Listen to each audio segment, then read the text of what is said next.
மாணவ செல்வங்கள் அனைவருக்கும் காலை வணக்கம். நம்ம தினம் ஒரு திருக்குறளை கேட்குறோம் இல்லையா?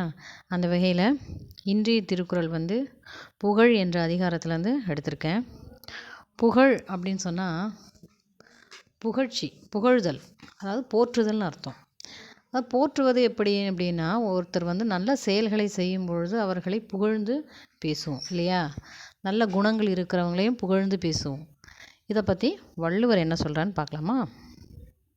பாருங்கள், 231வது குறள் புகழ் என்ற அதிகாரத்திலேருந்து எழுதியிருக்கேன்.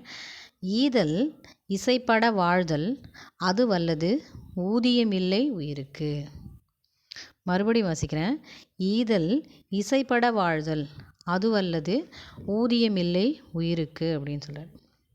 அதாவது நம்முடைய பொருளை ஈட்டுகிறோம் இல்லையா? நம்ம நிறைய செல்வத்தை சேர்க்கிறோம்.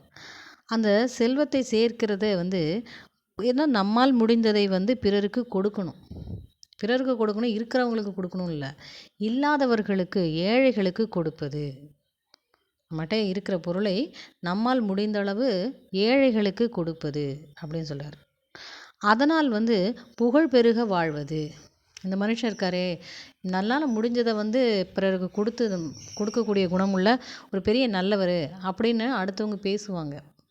அப்போ அந்த புகழ் பெருக வாழ்வது, இப்புகழ் அன்றி மனிதருக்கு பயன் வேறொன்றும் இல்லை. இப்படி ஒரு புகழ்ச்சியுடன் வாழ்வதை தவிர வேறு இல்லை அப்படின்னு சொல்கிறார். தன்னால் இயன்றதை ஏழைகளுக்கு கொடுத்து புகழ்பட வாழ்தல் வேண்டும் என்ற கருத்தை வள்ளுவர் சொல்கிறார்.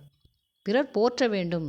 இந்த மனுஷர் இருக்காரே, நல்லவர், இல்லாதவர்களுக்கு கொடுத்து விடக்கூடிய ஒரு குணம் படைத்தவர், ரொம்ப நல்ல மனிதர் அப்படின்னு போற்றி வாழ வேண்டும் என்ற கருத்தை இந்த குறள் மூலமாக சொல்கிறார். புரியுதுங்களா? அதனால் மாணவ செல்வங்கள் இப்போ நம்மளால் கொடுக்க முடியாது இல்லையா?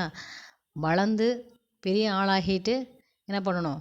கை நிறைய சம்பாத்தியம் வரும்பொழுது, சம்பளம் வரும்பொழுது என்ன பண்ணணும்? பிறருக்கு உதவக்கூடிய குணங்கள் நம்மிடம் இருக்க வேண்டும். இதுதான் சொல்கிறேன். புரியுதா? மீண்டும் ஒரு குறளுடன் சந்திப்போம். நன்றி.